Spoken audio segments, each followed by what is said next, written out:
औरंगजेब ने आंखें निकलवा दी, पर छावा संभाजी ने नहीं कबूल किया इस्लाम।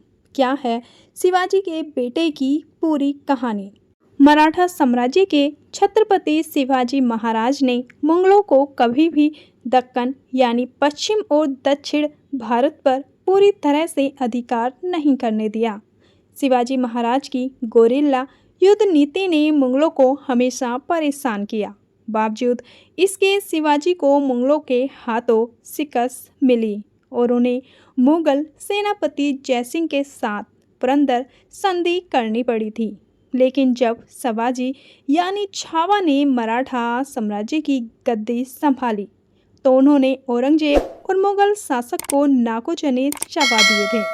यहाँ तक कि उन्होंने औरंगजेब से यह कहा था कि वह उनका इतना बुरा हाल करेंगे कि उसे दिल्ली में मौत भी नसीब नहीं होगी। यह सच भी साबित हुआ।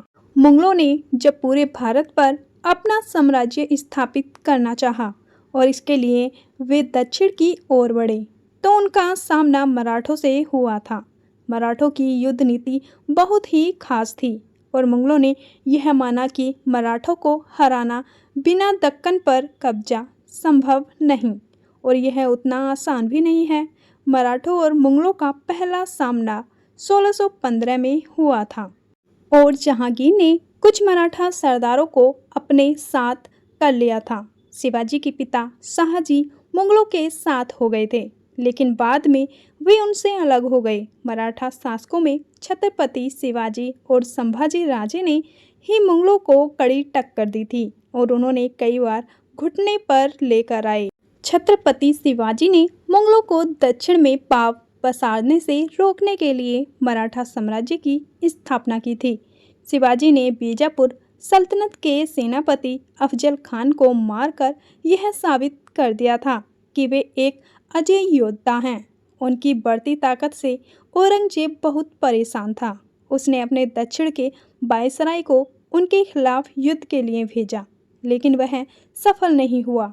उसके बाद औरंगजेब ने अपने प्रमुख सेनापति जयसिंह को विशाल सेना के साथ भेजा, जिसमें शिवाजी की हार हुई और उन्हें पुरंदर की संधि करनी पड़ी थी। पुरंदर की संधि 11 जून 1665 को हुई थी। पुरंदर संधि के तहत शिवाजी को 23 किले मुगलों को सौंपने पड़े। इस संधि के तहत 12 किलों पर शिवाजी के अधिकार को मान्यता दी गई थी। शिवाजी ने अपने बेटे संभाजी को मुगलों के दरबार में भेजा था। पुरंदर की संधि के बाद जब शिवाजी औरंगजेब से मिलने उसके आगरा दरबार में आए तो औरंगजेब ने उनका अपमान किया और उन्हें संभाजी के साथ किले में कैद करवा दिया। शिवाजी ने इतने में हार नहीं माना और उन्होंने बीमारी का बहाना बनाकर वहां रहना शुरू किया, जिसकी वजह से उनकी सुरक्षा कम कर दी गई।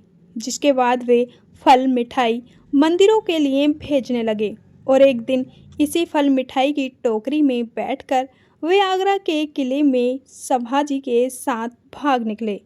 शिवाजी और संभाजी के भागने से औरंगजेब बहुत परेशान हो गया। 1680 में शिवाजी की मौत के बाद संभाजी छत्रपति बने।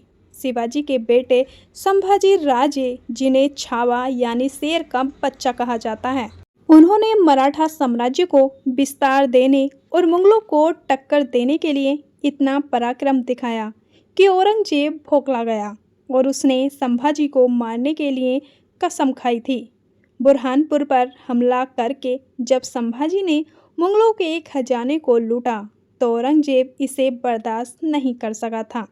शिवाजी ने अपने उत्कर्ष के दिनों में 210 युद्ध किए और हर युद्ध में उन्हें जीत मिली थी। विशाल मुगल सेना पर जब संभाजी के कुछ हजार सैनिक भारी पड़ने लगे तो औरंगजेब बहुत नाराज हो गया और उसने यह कसम खाई थी कि जिस शाही ताज को उन्होंने अपने परिवार वालों को मारकर हासिल किया था, उस ताज को वो तब ही पहनेंगे जब संभाजी की शिकस्त होगी। शिवाजी के अपने साले गनौजी सिरके और सौतेली माँ के साजिशों की वजह से संगमेश्वर के युद्ध में संभाजी को बंदी बना लिया गया औरंगजेब के सामने जब संभाजी को प्रस्तुत किया गया तो उसने संभाजी से जीवन दान के बदले संपूर्ण मराठा साम्राज्य का आधिपत्य मांगा और उनसे इस्लाम कबूल करने को कहा, लेकिन संभाजी नहीं माने, जिसके बाद उन्हें बहुत यातनाएं दी गईं। उनकी जुबान खींच ली गई, आँख निकाल लिए गए, लेकिन संभाजी नहीं डिगे अतः उनकी हत्या बेरहमी से कर दी गई। लेकिन जब तक संभाजी रहे, मुगल दक्कन पर अपना राज्य कायम नहीं कर पाए। दोस्तों, ये संभाजी की कहानी आपको कैसी लगी, प्लीज़ कमेंट बॉक्स में ज़रूर बताना। और ऐसी ही ऐतिहासिक कहानी देखने के लिए हमारे चैनल को सब्सक्राइब करना ना भूलें। चलो मिलते हैं नेक्स्ट वीडियो में, जब तक के लिए अपना ख्याल रखना। धन्यवाद।